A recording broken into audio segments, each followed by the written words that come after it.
Awakening with Brahma Kumaris. नमस्कार और आप सबका आज फिर स्वागत अवेकनिंग विद ब्रह्मा कुमारीज में। अपनी पहचान पूरी हुई, ये तलाश जो कब से चल रही थी वो आज लगता है कि कंप्लीट हुई। खुद को पहचाना, खुशी हुई और फिर परमात्मा से भी हमारा तारुफ हुआ, रूबरू हुए और एक नया सफ़र, एक नई शुरुआत हुई, एक नया रिश्ता जो कि सबसे गहरा, सबसे अच्छा। लेकिन अब अपने से उठ के थोड़ा बाहर देखें तो फिर वही दुख, वही सारी लाचारगी, वही बेचारगी नज़र आ रही है। क्या उसका मैं एक हिस्सा हूँ? इसी समाज में जो कुछ हो रहा है उसका मैं एक हिस्सा हूँ? क्या मैं कंट्रीब्यूट कर सकता हूँ? ये क्यों हो रहा है? क्यों इतना कुछ बदल रहा है आज समाज में? कई ऐसे सवाल अभी भी उठ रहे हैं और इन सभी सवालों का जवाब तलाशने के लिए आज फिर मुलाकात करते हैं ब्रह्मा कुमारी सिस्टर शिवानी से। ओम शांति। ओम शांति। एक शांति का एहसास मैं खुद कर रही हूँ कि मैं कौन हूँ, ये पहचान हमें हुई। उस परमात्मा के साथ हमारा रिश्ता जुड़ा और हम उस प्यार के सागर से वो पूरी चीज़ें जो हमारी बिछुड़ गई थी, ख़त्म हो गई थी, हम अपने आप को भर रहे हैं। लेकिन सिस्टर शिवानी, जब खुद में कंप्लीट होके बाहर देखते हैं तो वो जो मैं थी वो हर एक में नज़र आ रहा है। बेचारगी, लाचारगी, क्या हुआ है ऐसा कि पूरा समाज आज सबसे ज़्यादा अगर हम देखें तो ऐसा लगता है कि डरा हुआ है। कोई और शब्द मुझे नहीं नज़र आता, सिर्फ ये कि डरे हुए हैं हम लोग। क्यों डरे हुए भी हैं और हमें इन्फॉर्म किया जा रहा है बहुत अच्छे भाव से, लेकिन हमें सॉल्यूशंस नहीं मिल रहे हैं, तो डर क्रिएट हो जाता है। And the biggest fear is the question of time. what is going to happen now? you know, हम ग्लोबल लेवल पर देखें, हम पॉलिटिकल लेवल पर देखें, हम एनवायरमेंटल लेवल पर देखें, तो हर एस्पेक्ट से हमें फिगर्स, ग्राफ्स, स्टैटिस्टिक्स, सब कुछ, न्यूज़ चैनल कोई भी ऑन कर लो, डॉक्यूमेंट्री कोई भी देख लो, एवरीथिंग इज़ दिस। एंड हमारे तरफ फिगर्स फेंके जा रहे हैं 2012, you know, that's all that's left. That's all that's left and this world will not be after that. तो उससे क्या हो रहा है, कहीं ना कहीं एक भय बैठता जा रहा है, जबकि बहुत डीप नहीं होगा लेकिन कहीं ना कहीं बैठता है कि आखिर हमारा भविष्य क्या। जो आज के बच्चे देख रहे हैं तो उनके माइंड में कहीं ना कहीं ये क्वेश्चन तो उठेगा ही ना। लेकिन वो कबूतर जैसे आंख बंद कर लेता है बिल्ली को देख के, तो कहीं ना कहीं ये भी है कि मैं क्या कर सकता हूँ, जो होगा देखा जाएगा। सो ये जो दो एटीट्यूड्स लेकर हम जी रहे हैं, उसके बीच का कोई एक सोल्यूशन वाला रास्ता नहीं निकल और कहीं ना कहीं हम रिस्पॉन्सिबिलिटी भी तो लेने के लिए रेडी नहीं है ना, इसीलिए उससे आंख मूंद लेते हैं। परमात्मा आकर हमें 3 चीज़ों का परिचय देते हैं, आत्मा का, स्वयं अपना, निराकार परमात्मा का, एंड तीसरा most important time. What is the present time that is going on and what is going to happen? क्योंकि ये भी तो बहुत बड़े क्वेश्चन मार्क है ना। जो आपने कहा अंदर की शांति, वो तब है जब कोई क्वेश्चन नहीं है, लेकिन ये भी तो सारा दिन क्वेश्चन उठ रहे हैं, ऐसा क्यों हो रहा है, ये कब तक चलने वाला है, ये दुख, अशांति, ये सुबह कब से तक। शुरू होता। और अगर हम खासकर अगर अपने ही बात करें, क्योंकि अभी तक हम अपने पे ही थे केंद्रित, तो अपने से थोड़ा आगे बढ़े तो रिश्तों को देख रहे हैं। इतना ज़्यादा रिश्तों में गिरावट आती नज़र आ रही है कि जब मतलब त्राही त्राही कर उठता है मन। मतलब किसी का भी अगर हम देख लें, किसी भी लेवल पे, चाहे वो स्कूल्स में देख रहे हैं, कॉलेजेस में देख रहे हैं, जिस तरह की वायलेंस है, मतलब व्हाट इज़ रियली हैपनिंग। या that's what, and the thing is के we need to catch the sign. जब हमें ये सिग्नल्स दिख रहे हैं तो हमें इनको कैच करना पड़ेगा कि आखिर समय किस ओर जा रहा है, समय हमें क्या संकेत दे रहा है। सोसाइटी इज़ फॉलिंग इल, पूरा समाज हम बीमार होते जा रहे हैं, तो कब तक ये बीमारी को हम बढ़ते ही जाने दें? क्योंकि अभी ही 10 साल के अंदर अंदर भी अगर हम देखें तो वो बीमारी कहाँ से कहाँ तक की स्टेज पर पहुँच गई है। तो कब हम इसका इलाज करना शुरू करेंगे? क्यों हम इस बीमारी को स्वीकार करते जा रहे हैं कि जो हो रहा है चलो सिर्फ एक न्यूज़ बनकर रह जाता है। गुड़गांव में एक बच्चे ने अपने फ्रेंड्स को शूट कर दिया। It's just a piece of news, and news which we are using, the media is using to sell, that's all. What about that child?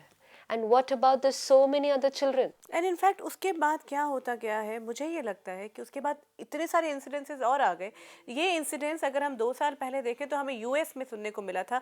हमने कहा था ये यहाँ नहीं, यहाँ मतलब नहीं भारत हो में सकता. कहाँ हो सकता है ये. Right. और आज एक इंसिडेंट्स के बाद I think with in 3 months कई ऐसे और इंसिडेंट्स हो गए. कहीं ना कहीं मीडिया का भी कंटिन्यूअस जो एक इतना गया है वो क्योंकि भी इंफॉर्मेशन जो अंदर जाएगी वो यहाँ एक इम्प्रेशन छोड़ेगी, वो ही एक्शन में आएगा. तो वो हमें इंफॉर्मेशन तो देते हैं लेकिन उसको इस तरह से री कर देते हैं सारा दिन. एंड इंफॉर्मेशन देना तो ठीक है, वेयर इज द सोल्यूशन? अब ये जो इंसिडेंट हुआ कि बच्चा गन लेकर गया, व्हाट वाज द सोल्यूशन? कि रोज जब बच्चे एंटर करें स्कूल में तो आप उनको चेक कर लो कि वो गन तो नहीं कैरी कर रहे. What kind of a solution was this? मतलब इट्स नॉट नेसेसरी कि हर बच्चा अपने साथ गन कैरी कर रहा है. कितना ट्रस्ट, मतलब कितना बच्चा, हर बच्चे पे वो कितना प्रभाव ट्रॉमेटाइज हो पड़ता है. जाएगा बच्चा उससे. वो अपने स्कूल एक बहुत विश्वास लेकर एंटर करता है और वो पहली चीज है उस पे अविश्वास के साथ, शक के साथ, जो हम ऑलरेडी शक कर रहे हैं. प्रॉब्लम ये नहीं थी कि वो गन लेकर गया, प्रॉब्लम ये थी कि उसके अंदर जो इतनी बिटरनेस या इतना जो इनसिक्योरिटी भरा था, जो उसने ऐसा कर्म किया, और वो एक बच्चे के अंदर नहीं भरा, वो आज बहुत बच्चों के अंदर है. हर एक के अंदर डिफरेंट डिफरेंट फॉर्म्स से वो बाहर निकल आता है. तो the solution should be to address that hollowness, to address that vacuum that is getting created inside. We are saying don't carry guns to school. No, but the problem is actually कि solution भी जो दे रहे हैं हम भी तो hollow हैं. हाँ. हम भी तो उसी hollowness को सच मान के जीते जा रहे हैं. तो इसलिए क्योंकि हम solution नहीं दे पा रहे तो वो problems और भी ज़्यादा बढ़ती जाएंगी. और कहीं ना कहीं we will have to stop and ask ourselves हम किस ओर जा रहे हैं, ये कब तक. और इसीलिए तो परमात्मा को कहीं ना कहीं, जो आपने उस दिन भी कहा कि स्पिरिचुअलिटी क्यों बढ़ रही है, क्योंकि जितना दर्द बढ़ेगा उतना उसकी याद आएगी. लेकिन ये कब तक होने वाला है, ये एक हमें अपने आप को क्वेश्चन करना पड़ेगा. और इसको परिवर्तन करने के लिए हमें क्या करना है, दैट्स वेरी इम्पोर्टेंट. क्या हम कर सकते हैं? देखिए, अपने अंदर की यात्रा में जिम्मेदारी हमारी थी. हमने कहा था कि आसपास कुछ नहीं बदलेगा, सामने वाला नहीं बदलेगा, बदलेंगे हम. हमने उसे एफर्ट किया, अनुभव किया, हमने बदलने की कोशिश की. अब आसपास इतना भयावह चित्रण है. शिवानी, ये स्कूल से अगर हम थोड़ा और आगे घर की तरफ बढ़े तो रिश्तों को देखते हैं. तो आज हर रिश्ते में गिरावट नजर आ रही है. पति पत्नी का एक सेक्रेड रिश्ता माना जाता था, एक सोलमेट की तरह. अगर भारत की परंपरा को देखते हैं तो ये कहा जाता है कि 40-40 साल, 50-50 साल वो रिश्ता जो है वो कायम रहता था. आज 50 दिन भी टिकना मुश्किल हो जाता है. ये रिश्तों में जो गिरावट आई है, खासकर अगर प्यार के रिश्ते की हम बात करते हैं, तो वो भी एक इतना डिग्रेडेशन नजर आता है कि एक्सेप्ट करना मुश्किल हो जाता है. हाँ. एक्स्ट्रा मैरिटल अफेयर एक फैशन की तरह, बहुत कॉमन हो गया, एक फैशन की तरह बन गया है कि एक एक्सपेक्टेड ही है कि चाहे वो हाउसवाइफ हो या आप बाहर काम करते हो, चाहे आप औरत हैं या मर्द हैं, आप एक्स्ट्रा मैरिटल अफेयर में इन्वॉल्व हैं ही. हमारा हर सीरियल, हमारा हर जो सोप ओपेरा की बात प्रमोट कर रहा है ना उस चीज को. अगेन इन्फॉर्मेशन जो अंदर जाएगी तो वो इतना आसान लगने लगता है कि हाँ ये तो है ही. एक्सेप्टेंस आ गई है कि ये तो पॉसिबल है, क्योंकि उसको राइट समझने लग गए ना. अभी there is nothing wrong, it's natural, it's normal. तो जहाँ आपने जिस चीज को नॉर्मल कह दिया तो आपका बिलीफ सिस्टम चेंज हो गया. तो obviously it will come into your actions. Divorce rate, हाँ, इतना ज्यादा. वही तो मैंने कहा, 50 दिन भी मैरिज आज टिकती हुई दिखती नहीं. पहले कहते थे कि चाहे कुछ भी हो जाए आपको संबंध बना के रखना है.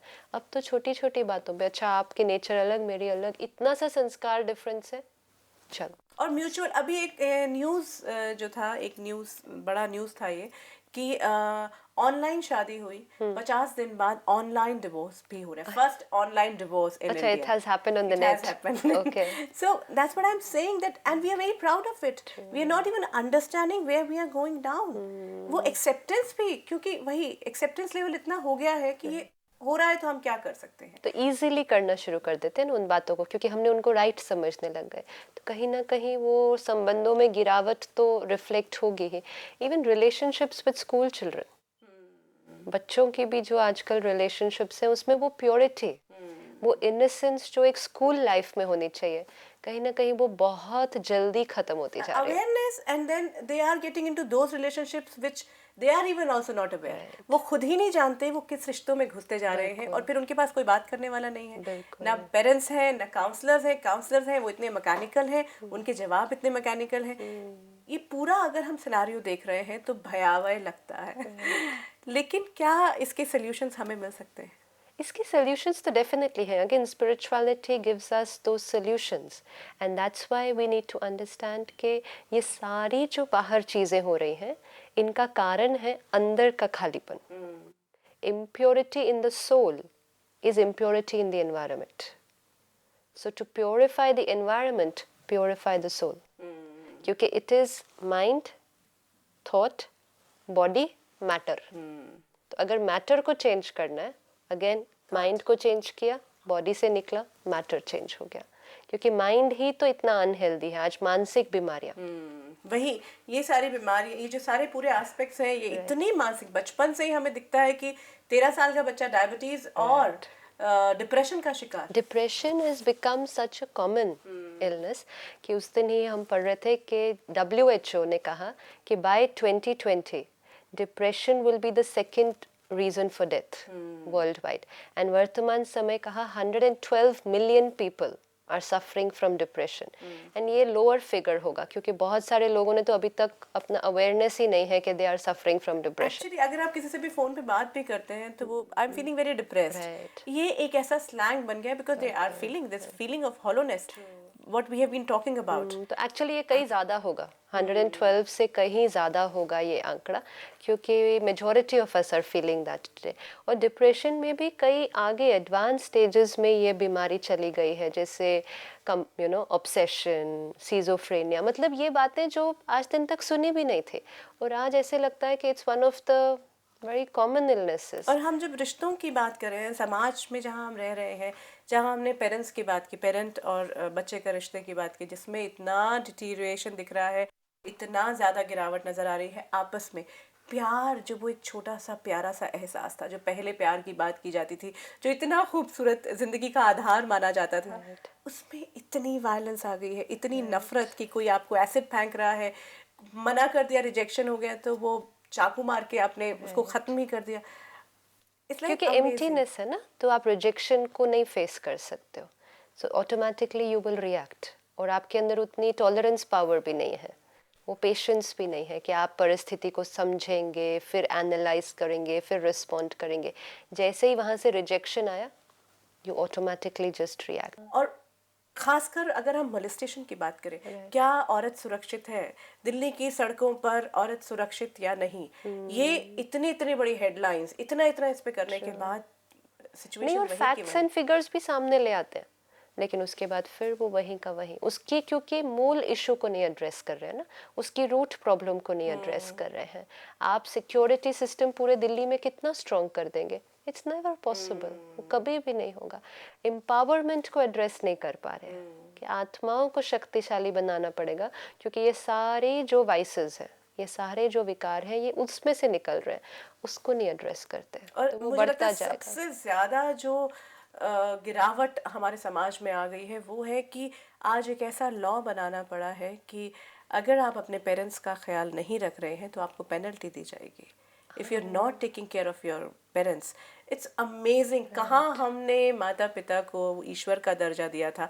आज तो खैर हम ईश्वर को भी नहीं समझ पाते कुछ भी, उसके साथ भी अपना एक तो ओल्ड एज होम्स भी तो इसीलिए बनाए ना, ओल्ड एज होम्स क्यों बनाए जा रहे हैं? आज देखो, माता पिता चाहे 4 बच्चे भी होंगे और उनके पास इतनी सी सैलरी होगी, तो भी वो चारों बच्चों का कितना प्यार से ध्यान रखेंगे, लेकिन 4 बच्चे मिलकर भी वो माता पिता का ध्यान नहीं रख पा रहे और उन्हें ओल्ड एज होम में छोड़ आते तो हैं। कहीं कहीं हमारा पूरा जो सिस्टम है उसमें ही क्या हम अगर हम बच्चों की बात सुने, कई बार बच्चों का एस्पेक्ट भी देखते हैं, युवा पीढ़ी के भी देखते हैं, तो वो खुद कहते हैं कि हम खुद अपने जद्दोजहद में इतने फंसे हुए हैं कि हमें समझ में ही नहीं आता कि पेरेंट्स का ध्यान रखें।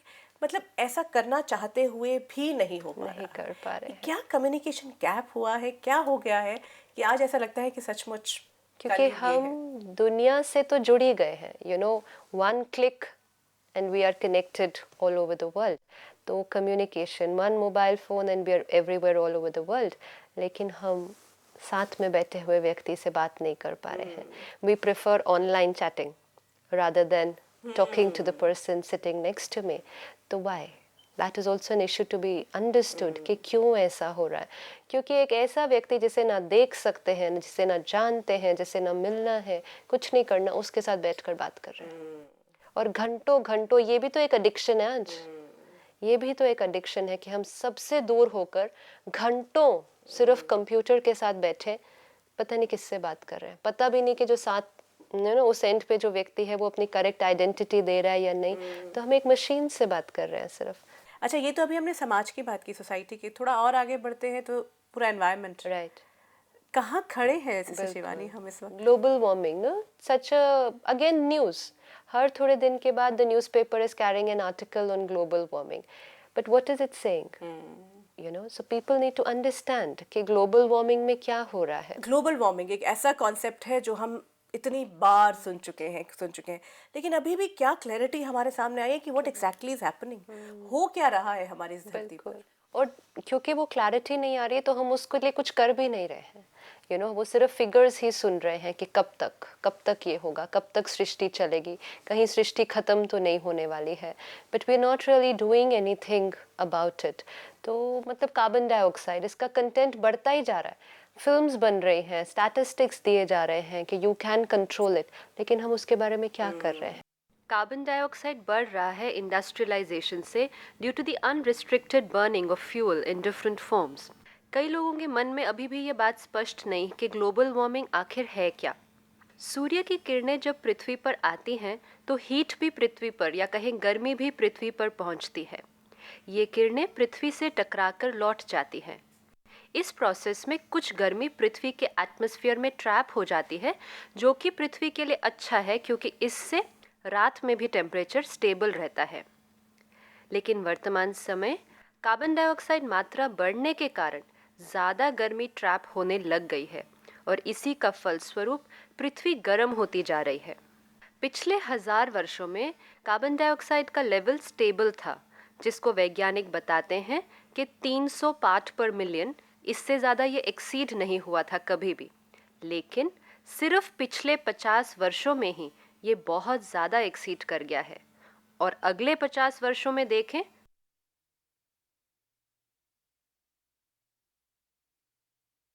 तो ये यहाँ तक पहुँच जाएगा. ऐसा लगता है कि नेचर भी यही इंडिकेशन दे रही है कि हम जो है हम उस त्रासदी की तरफ बढ़ रहे हैं. हमारे कदम, चाहे हम रिश्तों में देख रहे हैं या पूरा पर्यावरण जो हमें बार बार खटखटा रहा है, टटोल रहा है कि हम क्या. क्योंकि कार्मिक फिलोसफी है ना ये भी, कि जितना हमने नेचर को एक्सप्लॉइट किया उतना नेचर हमारे को वो रिटर्न तो उसका देगी. कुछ भी अपने आप नहीं हो रहा है. कोई भी चीज़ जो प्रकृति में भी असंतुलन आ रहा है, कुछ भी अपने आप नहीं हो रहा है. कोई भी एक चीज़ ऐसी नहीं है जिसको अगर आप go to the end of it, you will not come to know that we are responsible. हर चीज़ के लिए हम responsible हैं. माउंट किलिमंजारो अफ्रीका में 1970 में बर्फ से ढका हुआ था और 2005 में देखिए इसकी स्थिति क्या है. बोल्डर ग्लेशियर, जो कि ग्लेशियर नेशनल पार्क में है, 1932 में पूर्ण तरह से बर्फ से ढका हुआ था. 1988 में इसकी हालत कुछ ऐसी थी. लेक चाड, जो एक समय पर विश्व की बड़ी झीलों में से गिनी जाती थी, लेकिन पिछले कुछ ही वर्षों में लगभग पूरी तरह से ये सूख चुकी है. Antarctic, the largest mass of ice on the planet, अगर ये मेल्ट होना शुरू हो जाए और कहें कि पूरी तरह से मेल्ट हो जाता है, तो जो समुद्र का स्तर है, सी लेवल, वो वर्ल्ड वाइड लगभग 20 फीट बढ़ जाएगा. और साइंटिस्ट का आज ये कहना है कि ये पिघलना शुरू हो गया है. Greenland, another big mass of ice, अगर ये भी पिघल जाता है तो समुद्र का स्तर और 20 फीट बढ़ जाएगा. 1992 में ग्रीनलैंड इतना मेल्ट हो चुका था.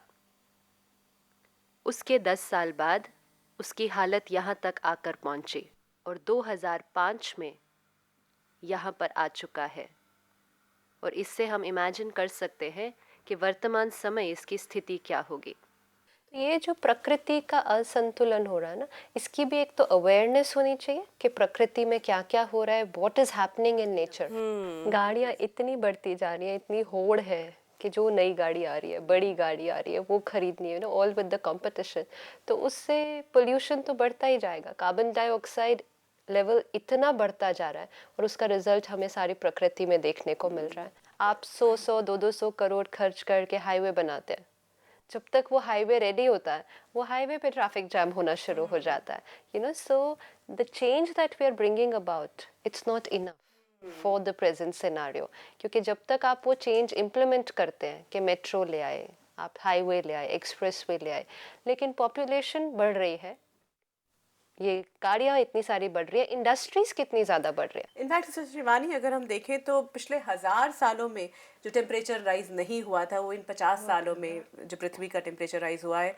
और एक और बात जो कही जा रही है वो ये कि अगर ये टेम्परेचर 4 डिग्री बढ़ गया तो ये जगह रहने वाली नहीं रह जाएगी, क्योंकि जो पोल्स पे भी सारी स्नो है वो मेल्ट होती जा रही है। हम सभी को याद होगा 2004 में सुनामी, जो कि अंडर ओशन अर्थक्वेक था। इस अर्थक्वेक का सिस्मोग्राम पर 9.3 इंटेंसिटी मेजर हुआ। पानी की लहरें 100 फीट से ऊपर चली गई एंड 11 देशों में more than 2.25 lakh people left the body. Sister Shivani, उसी तरह से अगर हम देखें तो जिस तरह से मौसम परिवर्तन हो रहे हैं आज, मतलब इतनी गर्मी, ये अनएक्सपेक्टेड गर्मी, और उसी तरह से सर्दी, ये भी कहा जा रहा है कि दिल्ली में जो है वो बर्फ पड़ सकती है। जो हाईएस्ट 10 इयर्स ऑफ टेम्परेचर है वो पिछले 16 साल में ही हुआ है। तो मतलब वो प्रोग्रेशन जो है वो बहुत तीव्र गति से बढ़ता जाएगा, and weather has become very unpredictable. आज हमारे पास जितने न्यूक्लियर वेपन्स है, उससे कहा जाता है कि 8 बिलियन पीपल कैन डाई, जबकि पृथ्वी की पॉपुलेशन भी उतनी नहीं। So you know what are we preparing for? Are we aware where we are heading? आज एक्सपर्ट्स कहते हैं कि सिर्फ 15 मिनट और 20 मिसाइल्स एक्सचेंज हो जाए कुछ एक देशों के बीच, और सारी पृथ्वी का विनाश हो सकता है, स्वरूप ही बदल जाएगा। लेकिन अगर हम ये देखें तो देशों के बीच कई तरह की ट्रीटीज हो रही हैं, कई तरह की ऐसी संधियां हो रही हैं कि इस तरह के वेपन्स का इस्तेमाल नहीं किया जाएगा। दैट्स एब्सोल्युटली राइट, बट ये जब ट्रीटी साइन होती हैं, ये एक rational logical state of mind में साइन होती है। लेकिन हम खुद ही अवेयर हैं कि आज हम सारा दिन में कितनी देर उस रैशनल स्टेट ऑफ माइंड में हैं। हम इतने डिस्टर्ब्ड हैं, हम सोच समझ के तो बहुत कम कार्य अब करते हैं, हम इमीडिएटली रिएक्ट करते हैं, हम मेंटली डिस्टर्ब्ड हो जाते हैं। तो ऐसी स्थिति में क्या किसी को याद रहेगा कि हमने वो ट्रीटी साइन की हुई है? You know, it just requires an impulse, वो aggression, it can lead me to do anything, and फिर एक ही तो निकलना है एक देश की तरफ से, the rest will just follow. अगर हम पॉपुलेशन को भी देखें, 150 वर्ष पूर्व, only 150 years back, the population was 100 crores. And आज सिर्फ भारत की पॉपुलेशन 110 crores है, एंड सारी विश्व की पॉपुलेशन तो 650 crores के ऊपर जा चुकी है। तो रिसोर्सेज तो उतने ही है, और उसको यूज करने वाले पॉपुलेशन इतनी बढ़ गई है, तो आखिर कब तक इसी तरह चल सकता है? बिल्कुल। और पिछले 100 साल की जो बात हो रही है, तो इन्वेंशंस जो हैं, ऑलमोस्ट हर इन्वेंशन जो आज हम यूज कर रहे हैं, यहाँ तक कि इलेक्ट्रिसिटी जो हम इतना फॉर ग्रांटेड लेते हैं, to all our computers, technology, mobiles, everything, cars, everything last 100 years।